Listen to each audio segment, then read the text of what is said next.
हाय everyone, myself Bhavna, welcome Sunny coaching classes. तो जैसा कि आपको पता लग चुका है कि पंजाब यूनिवर्सिटी चंडीगढ़ के फॉर्म्स आ चुके हैं। तो इस वीडियो में मैं आपको प्रॉस्पेक्टस की पूरी डिटेल्स बता देती हूँ कि कब अप्लाई कर सकते हो, कब तक कर सकते हो, और जो एग्ज़ाम होना है एंट्रेंस एग्ज़ाम, उसमें कौन कौन से सब्जेक्ट्स आएंगे, कितने कितने नंबर के आएंगे, और भी जो इम्पॉर्टेंट इंस्ट्रक्शंस हैं वो सारी आपको बता देती हूँ। तो अगर आप नेक्स्ट ईयर 2026 में पंजाब यूनिवर्सिटी चंडीगढ़ में अपनी बी फार्मेसी करना चाहते हो या बीएससी ऑनर्स मैथमेटिक्स या कोई ऐसा कोर्स करना चाहते हो, तो उसके लिए आप अभी से अप्लाई करोगे 2025 में ही। पंजाब यूनिवर्सिटी चंडीगढ़ का जो प्रॉस्पेक्टस है वही मैं आपको अब यहाँ पर शो करने जा रही हूँ। डेट ऑफ एंट्रेंस टेस्ट देख लो जी। डेट ऑफ एंट्रेंस टेस्ट हमारे पास क्या है, 28 ऑफ 12th मंथ, मतलब यही 28 दिसंबर को इस बार 2025 में ही पेपर होगा। ठीक, तो ये है last date for submission of information on website to generate login ID and password, वो है 14th ऑफ दिसंबर।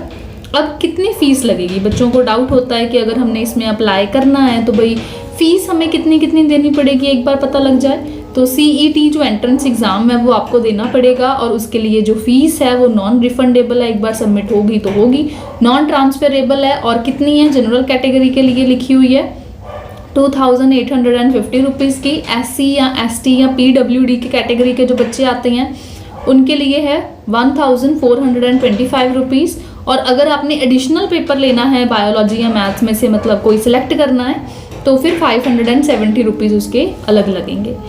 तो ये है आपको फीस का जो प्लान दिया हुआ है। नेक्स्ट तो आपको कंटेंट है, इम्पॉर्टेंट पॉइंट्स यहाँ पर मेन तो कुछ नहीं है जी, आगे चलते हैं। ये है इम्पॉर्टेंट डेट्स का क्राइटेरिया। इम्पॉर्टेंट डेट्स में कि अवेलेबिलिटी ऑफ PUCET का प्रॉस्पेक्टस तो चलो ठीक है। अब लास्ट डेट फॉर सबमिशन आप चेक कर लो, जैसे बताया 14th ऑफ 12th मंथ है।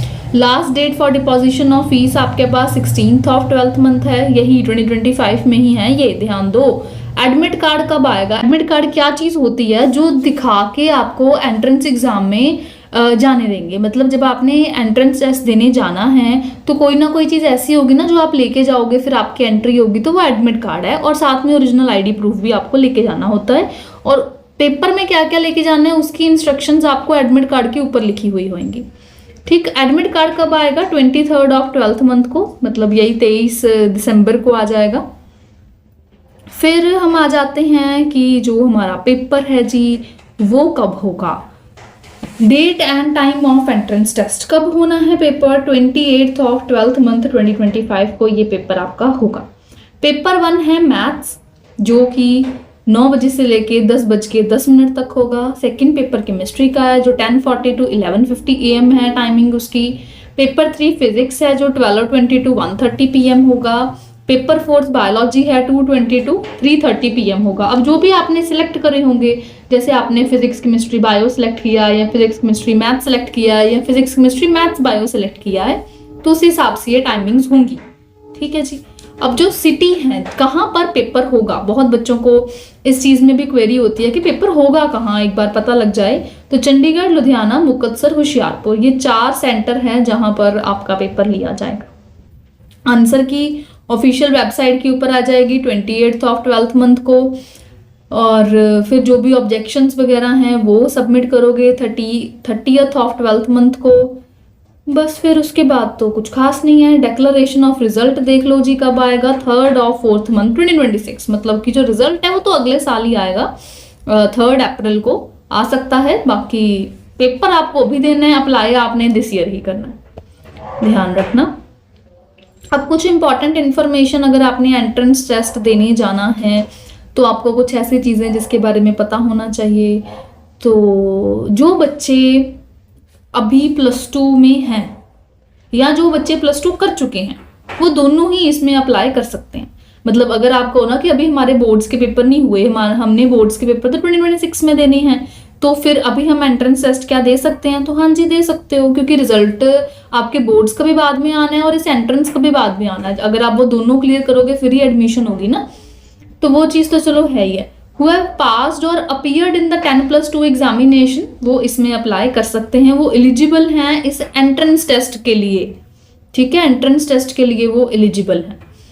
बाकी आपको दिया हुआ है कि अगर किसी की कंपार्टमेंट है 10+2 में, मान लो अगर आ जाती है 2026 में, तो वो फिर नहीं होगा एलिजिबल। मतलब जब आपका +2 का रिजल्ट आया और उसमें आपके मान लो कंपार्टमेंट आ गई, तो फिर अगर ये एंट्रेंस क्लियर भी है तब भी आप इसमें एडमिशन नहीं ले पाओगे, क्योंकि आपका वो नहीं है। और अगर किसी का +2 पास है पर उसने ये एंट्रेंस नहीं दिया, वो कहेगी मेरे तो +2 में भाई पूरे बुरे नंबर आए हैं, मेरे तो +2 में बड़े अच्छे नंबर हैं, पर मेरे एंट्रेंस में नहीं अच्छे नंबर, या मैंने एंट्रेंस दिया ही नहीं, तो क्या मुझे एडमिशन मिल जाएगी मेरे डिजायर्ड कोर्स में? नहीं मिलेगी। अगर आपने बोर्ड्स करे हैं, क्लियर है, मान लो आपके 90%, 99% भी नंबर हैं, पर आपने अगर एंट्रेंस टेस्ट नहीं दिया तो फिर एडमिशन नहीं मिलेगी। बोर्ड्स भी होने चाहिए क्लियर और एंट्रेंस टेस्ट भी क्लियर होना चाहिए, तो जाके आपको अपने डिजायर्ड कोर्स में एडमिशन मिलेगी। ओके, बाकी PWD जो है उनके लिए इंस्ट्रक्शंस लिखी हुई हैं बीच में।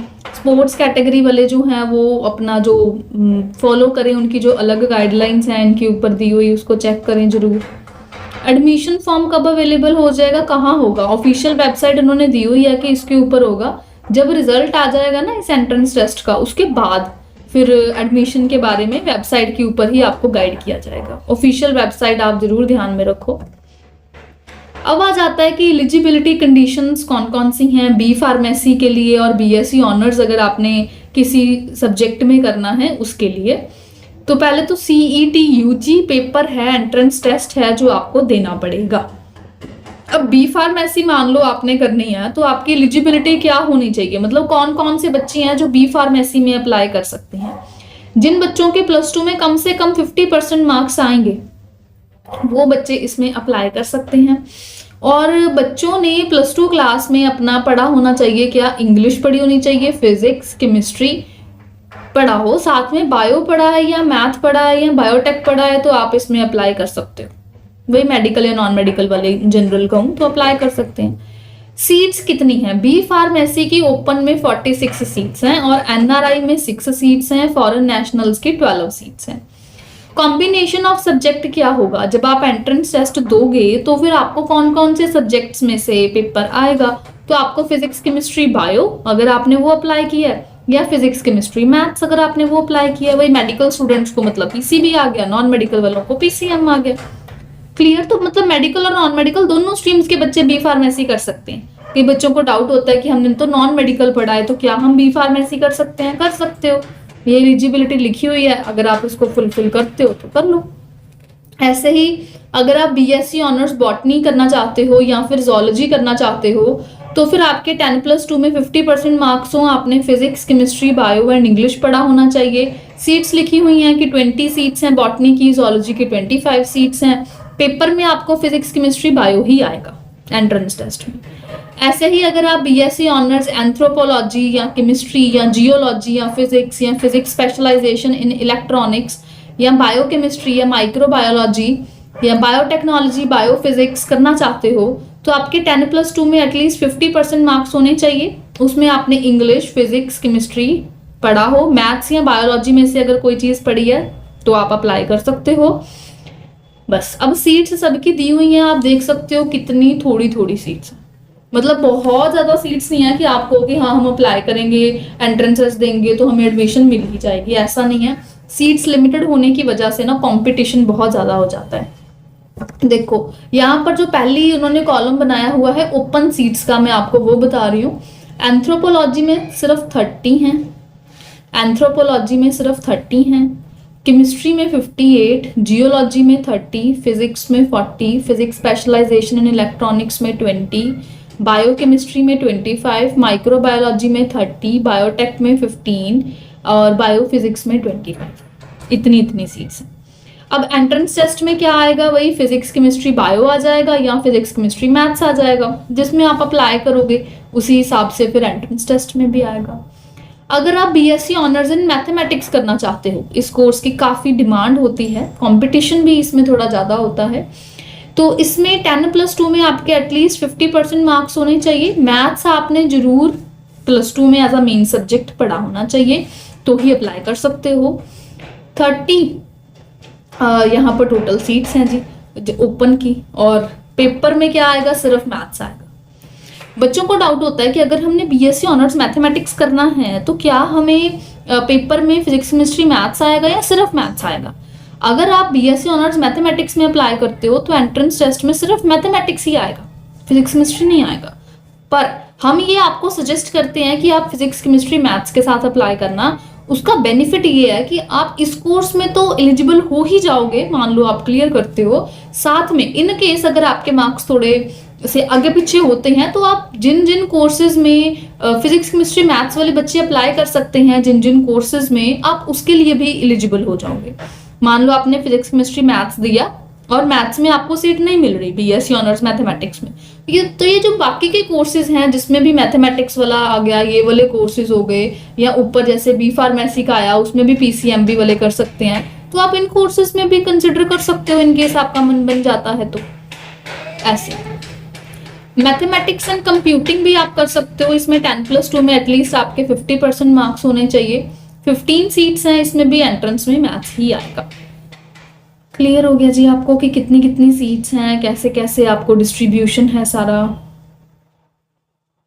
अगर कहते कैंडिडेट 4 सब्जेक्ट्स में अपीयर होता है तो जो उसकी हम इंक्लूड करेंगे ना, उसका नेम जो भी बच्चे का, वो मेरिट लिस्ट, हम इंटायर मेरिट लिस्ट में हम ही उसको कंसिडर करेंगे। मतलब मान लो कोई biology, chemistry, mathematics and physics में है तो उसका हम इंक्लूड करेंगे सारी मेरिट लिस्ट में। अगर जहां जहां पर भी उसने क्वालिफाई किया तो हम सभी सब्जेक्ट्स में उसके जो जो भी नंबर बनते हैं ना वो हम देंगे। ठीक, अगर आपने बीएससी ऑनर्स करना है मैथमेटिक्स तो फिर मैथमेटिक्स ही आपको आएगा। उन्होंने अलग से भी लिखा हुआ है क्योंकि ये डाउट बहुत बच्चों का होता है और हर साल होता है, क्योंकि हम तो कब से कोचिंग दे रहे हैं तो हमें तो पता है हर साल बच्चों का यही डाउट होता है। चलो जी, अब आगे देखें कि मेरिट क्राइटेरिया क्या है। ये बहुत इंपॉर्टेंट पॉइंट है क्योंकि बच्चों को ये लगता है कि हमारे अगर बोर्ड्स में 100% नंबर हैं तो हमें शायद प्रायोरिटी मिल जाएगी या हमें ही एडमिशन मिल जाएगी अगर हम एंट्रेंस टेस्ट नहीं भी देंगे तो ये आप गलत सोच रहे हो। बोर्ड्स के नंबर मैटर करते हैं, मैं नहीं कहती कि बोर्ड्स के नंबर आपके कम है तो वो चीज़ मैटर नहीं करती। बोर्ड्स के नंबर यहाँ पर पंजाब यूनिवर्सिटी में मैटर करते हैं, सिर्फ एलिजिबिलिटी में ही नहीं बल्कि मेरिट लिस्ट में भी मैटर करते हैं, पर एंट्रेंस टेस्ट देना जरूरी है। मतलब अगर किसी बच्चे के बोर्ड्स में बहुत अच्छे नंबर हैं और एंट्रेंस में बहुत अच्छे नंबर हैं, उसके उतने ब्राइट चांसेस हो जाएंगे एडमिशन मिलने के। ऐसा मैंने क्यों कहा, क्योंकि मेरिट क्राइटेरिया क्या है, जो उन्होंने एक मेरिट लिस्ट बनानी है जिसके बेसिस के ऊपर एडमिशन होगी अलग अलग कोर्सेज में, वो किस चीज़ के ऊपर बेस्ड बनानी है। पंजाब यूनिवर्सिटी का जो CET UG टेस्ट है उसकी 75% वेटेज है, ठीक, और जो 25% वेटेज है वो आपके +2 में जो मार्क्स आएंगे उसकी है। तो ये दोनों चीज़ें कंबाइन करके फिर एक लिस्ट बनेगी, फिर उसके बेसिस पे एडमिशन होगी। समझ गए? तो इस तरीके से यार दोनों चीज़ें मैटर करती हैं। हालांकि मेन वेटेज 75% तो एंट्रेंस की ही है, तो उसी में आप मेन कोशिश करो कि आपके बहुत अच्छे नंबर आ जाएं, और पर बोर्ड में भी अच्छे नंबर लाओ ताकि दोनों में अच्छे नंबर आ जाएं, तो उतने आपके चांसेस बढ़ जाएं अपने डिजायर्ड कोर्स में जाने के लिए। रिजल्ट ऑफ एंट्रेंस टेस्ट में हम कहते क्या करेंगे, यूनिवर्सिटी PU CET UG का लिस्ट बता देगी बस कि क्वालिफाइड, नॉट क्वालिफाइड कौन कौन से हैं। ये फिजिक्स केमिस्ट्री बायो की, फिजिक्स केमिस्ट्री मैथ्स की और ओनली मैथ्स की, बस इसी तरीके से है। अब कुछ जनरल रूल्स एंट्रेंस टेस्ट के लिए क्या हैं। पहले तो सेंटर कहाँ कहाँ है, चंडीगढ़, लुधियाना, श्री मुक्तसर साहिब एंड होशियारपुर, ये 4 जगह पर सेंटर बनेगा। पेपर होएगा 28 दिसंबर 2025 को, ये चीज़ का ध्यान रखना। अब जो मार्किंग स्कीम है वो क्या रहेगी, मतलब कौन कौन से सब्जेक्ट्स में से कितने क्वेश्चंस आएंगे, कितने कितने नंबर के आएंगे, वो चीज़। तो पेपर 1 जो है, जैसे मैथ्स किसी बच्चे ने अप्लाई किया तो नंबर ऑफ क्वेश्चंस होंगे कितने, 60। कितने मार्क्स मिलेंगे, अगर उसका एक क्वेश्चन ठीक हो जाता है तो 2 मार्क्स मिलेंगे, तो टोटल कितने हो गए, 120 मार्क्स का हो गया। कितना टाइम मिला उसे ये पेपर करने के लिए, 70 मिनट्स मिले। ऐसे ही केमिस्ट्री है अगर आप करते हो तो उसमें नंबर ऑफ क्वेश्चन 60 हैं, सेम ही है सबके लिए। ईच क्वेश्चन के लिए 2 मार्क्स है तो टोटल 120 मार्क्स का हो गया, 70 मिनट्स मिल गई। ऐसे फिजिक्स के लिए भी 60 क्वेश्चन 120 मार्क्स 70 मिनट्स, बायो के लिए भी 60 क्वेश्चन 120 मार्क्स 70 मिनट्स। मतलब सबके लिए उन्होंने इंडिविजुअली लिखा हुआ है कि भाई हर एक सब्जेक्ट को हम इतना इतना टाइम देंगे और इतने इतने मार्क्स का वो होगा। नेगेटिव मार्किंग क्या पेपर में है? Then answer is yes, negative marking है। हर एक रॉन्ग आंसर के लिए 25% मार्क्स जो है वो डिडक्ट किए जाएंगे। 1/4 नेगेटिव मार्किंग है। अब सिलेबस क्या होगा? बच्चे सोचते हैं कि शायद सिर्फ +2 का सिलेबस आएगा या सिर्फ +1 का सिलेबस आएगा। तो बच्चे आप गलत सोच रहे हो, क्योंकि उन्होंने क्या लिखा हुआ है कि जो सिलेबस है हमारे पास एंट्रेंस टेस्ट के लिए वो क्या है? 10+1 10+2 दोनों का सिलेबस आएगा। फॉर द सेशन 2023 to 2025 में जो भी आया है +1 +2 का सिलेबस वो सारा आएगा। तो आप ये मत सोचो कि सिर्फ +1 करके सिर्फ +2 करके हम चले जाएं तो हम कहीं अच्छे नंबर ले लेंगे। आप दोनों करो, +1 और +2 दोनों रिवाइज करो। पेपर का मीडियम क्या होगा? क्या पेपर हिंदी में भी आएगा? क्या पेपर इंग्लिश में भी आएगा? पंजाबी में भी आएगा? सुनो, medium of examination will be English only, सिर्फ इंग्लिश में ही पेपर होगा। पेपर कैसा है? ऑब्जेक्टिव टाइप पेपर है। OMR शीट के ऊपर पेपर होगा। आपको एक क्वेश्चन पेपर की बुकलेट मिलेगी, एक OMR शीट मिलेगी। OMR शीट में किस तरीके से होता है? इस तरीके से ऐसे 4 ऑप्शंस होते हैं। जो भी आपको, जैसे किसी का मान लो D ऑप्शन लगा तो आप D ऑप्शन को ऐसे पूरा फिल कर दोगे। ऐसी होती है हमारे पास OMR शीट। ऐसे जितने क्वेश्चंस हैं उतने बॉक्सेस बने होंगे, उसमें से जो भी आपको ठीक लगता है आपने एक एक फिल करना होगा। ज़्यादा नहीं फिल करने होते, एक एक ही करना है। और एंड पे आप क्वेश्चन पेपर भी और आंसर शीट भी दोनों देखे आओगे, जो भी वहाँ पे ड्यूटी दे रहे होंगे टीचर, इन्विजिलेटर, उन्हें। बस बाकी कहते हैं आपने OMR शीट को कोई फाड़ना नहीं है, तोड़ना नहीं है, कुछ नहीं करना। Use of calculator is not allowed in any subject और पेपर। आप सोचो कि कई न्यूमेरिकल्स करने के लिए हमें वो मिल जाएगा, कैलकुलेटर वहाँ पे मिल जाएगा, तो नहीं मिलेगा।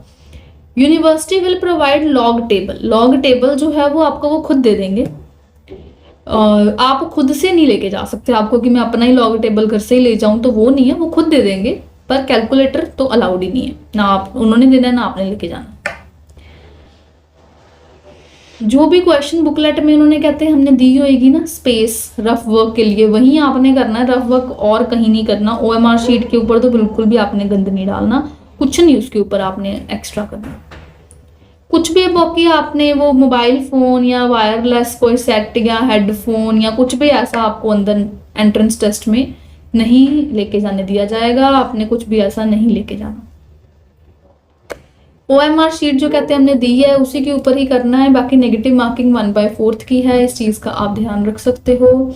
अगर पेपर हॉल में आपने कहते कुछ शरारत करी, कोई चीज़ उनके जो रूल्स हैं उसको ओबे ना किया, तो फिर आपको निकाल दिया जाएगा एग्जामिनेशन हॉल से। बड़े बच्चे हो आप, ऐसी शरारत नहीं करोगे, मुझे पता है ये मेन छोटे बच्चों वाली बातें होती हैं, पर चलो फिर भी लिखनी तो उन्हें पड़ती ही है ना। इनकेस आपको कि हमें तो ये पहले से बताया ही नहीं, तो उन्होंने बता दिया, अब आपकी जिम्मेवारी है। यहाँ पे सारी जनरल बातें ही हैं, कुछ ऐसे स्पेसिफिक नहीं कि मैं आपको हाईलाइट करके बताऊं। बस यही है।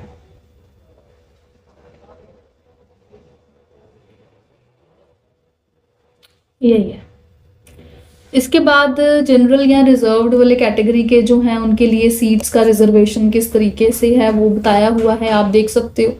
सीट्स कितनी हैं जनरल की और रिजर्व्ड की, उन्होंने कोर्स नहीं बताया, मतलब जितनी भी कोर्स में टोटल सीट्स हैं आप उसकी आप इस परसेंटेज के अकॉर्डिंगली निकाल सकते हो। जैसे कि 53% सीट्स जो हैं हर एक कोर्स में वो जनरल कैटेगरी वालों की होती हैं। 46% सीट्स जो हैं वो रिजर्व्ड कैटेगरी की होती हैं। उसमें से 15% SC की, 7.5% ST की, 5% बैकवर्ड क्लास की होती है। जो भी आप अपना कोर्स देख रहे हो उसमें जैसे पहले सीट्स आपको शो किया उस हिसाब से आप सीट्स का देख लो कि क्या क्या है, कैसे कैसे है।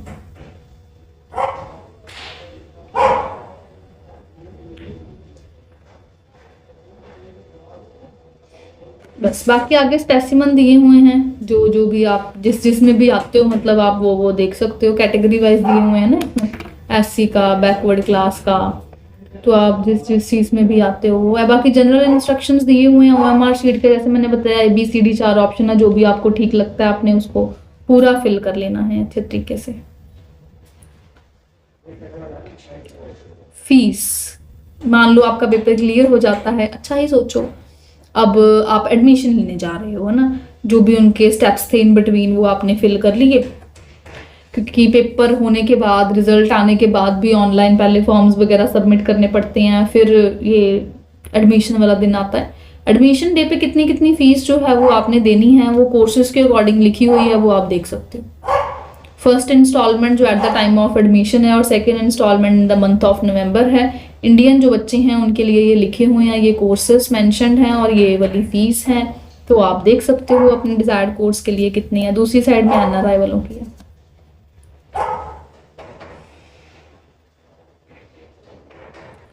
बस ये वाली चीज़ हमारी यहाँ पर ख़त्म हो जाती है। बाकी हमारे पास सनी कोचिंग क्लासेस में स्पेशल कोर्सेज अवेलेबल हैं। हम काफ़ी सालों से इसकी प्रेपरेशन करवा रहे हैं। दिस ईयर उन्होंने अनएक्सपेक्टेडली बहुत जल्दी ही पेपर ले लिया, जो कि एक्सपेक्टेड नहीं होता। नॉर्मली ये पेपर जो है वो बोर्ड्स के बाद ही होता है, मई में या अप्रैल में चलो हो जाता है, पर दिस ईयर उन्होंने बहुत ही ज़्यादा अलग सा चीज़, सरप्राइज कह तो दे दिया। कहते बच्चे एक दूसरे को सरप्राइज देते हैं, इस बार हम सरप्राइज देंगे। उन्होंने पंजाब यूनिवर्सिटी ने सरप्राइज दिया और इतनी जल्दी फॉर्म्स रिलीज़ कर दिए। तो आप लोग अब इसकी तैयारी अच्छे तरीके से करो, टाइम बहुत लिमिटेड रह चुका है। हमने स्पेशल मॉक टेस्ट सीरीज़ का एक बैच जो है वो किया है ओपन इस साल। जो बच्चे इसका एंट्रेंस टेस्ट देने वाले हैं उनके लिए मॉक टेस्ट सीरीज में बिल्कुल पेपर के लेवल और पैटर्न के हैं, बिल्कुल इंपॉर्टेंट क्वेश्चंस हैं, टू द पॉइंट हैं, और वो इंपॉर्टेंट क्वेश्चंस में प्रीवियस ईयर क्वेश्चंस जो हैं वो भी शामिल हैं। और जो भी आप सब्जेक्ट्स कॉम्बिनेशन इसमें से होगा उसी हिसाब से फिर हम आपको वो प्रोवाइड करेंगे। ऑनलाइन कोर्स है, मॉक टेस्ट सीरीज का बैच अवेलेबल है, जिसमें क्योंकि टाइम अब बहुत लिमिटेड है, अब इसमें मॉक टेस्ट सीरीज ही करने का तो लास्ट मोमेंट पे बेनिफिट होता है। आप हमें कांटेक्ट कर सकते हैं इस डिस्प्लेड नंबर पर। व्हाट्सएप पर आप मैसेज कर सकते हैं, कोर्स की डिटेल्स जान सकते हैं, कॉल भी कर सकते हैं। आप कोचिंग के बारे में और डिटेल्स जानने के लिए इस नंबर पर कॉल या मैसेज करके और डिटेल्ड इन्फॉर्मेशन ले लें। ये वीडियो ज़रूर आप अपने फ्रेंड्स के साथ शेयर करें, क्योंकि या जो बच्चे इस साल +2 कर रहे हैं या मेडिकल नॉन मेडिकल में, आप उन्हें ज़रूर ये वीडियो भेजें ताकि उन्हें पता लगे कि भाई फॉर्म्स आ गए, अभी से अप्लाई करना शुरू करो। सिर्फ आप अपने +2 में ही ना वो हो जाओ, लीन हो जाओ कि आपको ये पता ही ना लगे कि भाई ये भी फॉर्म्स अप्लाई करने थे, और बाद में आप कहो कि हमने तो एडमिशन लेनी थी पर अप्लाई नहीं किया, एंट्रेंस नहीं दिया, फिर तो एडमिशन नहीं हो पाएगी ना। तो बिल्कुल इंपॉर्टेंट क्वेश्चंस का सेट है हमारे पास रेडी, बिल्कुल पेपर के लेवल पैटर्न के अकॉर्डिंगली ही है सब कुछ शेड्यूल्ड। आई होप आपने रिवीजन तो अब तक कर ली होगी, अगर नहीं करी है तो कोई बात नहीं, इस टाइम पे क्विक रिवीजन दो, क्योंकि अब जो टाइम है जैसे है देखो उसी हिसाब से करना पड़ेगा। टाइम क्योंकि लिमिटेड है तो इस टाइम पे तो मॉक टेस्ट सीरीज ही करने का ज़्यादा बेनिफिट हो जाता है, क्योंकि आपको पता लग जाता है कि किस लेवल के क्वेश्चन आ रहे हैं, कौन से आपके वीक पॉइंट्स हैं, और उस हिसाब से ही आप आगे कर पाओ। बहुत सारे बच्चे हमारे पीयू में ऑलरेडी सिलेक्टेड हैं पिछले सालों में, जिन्होंने हमसे कोचिंग ली और वहाँ पे अब पढ़ रहे हैं अलग अलग कोर्सेज में, बी फार्मेसी में, बीएससी मैथ्स में, बाकी बीएससी ऑनर्स भी कई बच्चों का मन होता है कि जी मैंने करना ही इस कोर्स में है। तो बहुत सारे कोर्सेज में बच्चे जाते हैं हर साल हमारे से कोचिंग लेके, पेपर क्लियर करके। आप भी हमें ज्वाइन कर सकते हो इस नंबर पर कॉल या मैसेज करके, पेड बैचेस अवेलेबल हैं। Thank you so much for watching the video, share among your friends. इस चैनल को सब्सक्राइब करके रखो, क्योंकि जैसे जैसे अब फॉर्म्स आएंगे कोई पता नहीं होता कि फॉर्म्स कब आ जाएं। जैसे इसका भी कौन सा किसी बच्चे ने सोचा होगा कि फॉर्म्स अब आ जाएंगे, नवंबर में ही आ जाएंगे, तो आ गए ना। पर तो अभी से सब्सक्राइब करके रखो, ताकि जैसे ही कोई फॉर्म्स आए हम वीडियो बना के आपके साथ शेयर करें और आप उसमें अप्लाई कर दो। आप बैठे रहो बोर्ड्स के सहारे और बोर्ड्स के बाद मान लो कुछ बचा ही ना, तो फिर क्या करोगे। अभी से अपना पूरा एक्टिव रहो, फॉर्म्स वगैरह चेक करते रहो, ऑफिशियल वेबसाइट, चैनल को सब्सक्राइब करो, इंस्टाग्राम पे फॉलो करो, फेसबुक पे फॉलो करो, और कमेंट करके बताओ कि आपका फेवरेट कोर्स कौन सा है, कौन से कोर्स में आप एडमिशन लेना चाहते हो पीयू में। पता लग जाएगा आपको भी इससे कि किस कोर्स में कंपटीशन ज़्यादा होने वाला है इस साल। Thank you, bye bye, good luck, मिलते हैं नेक्स्ट वीडियो में। Bye bye, good luck, have a good day.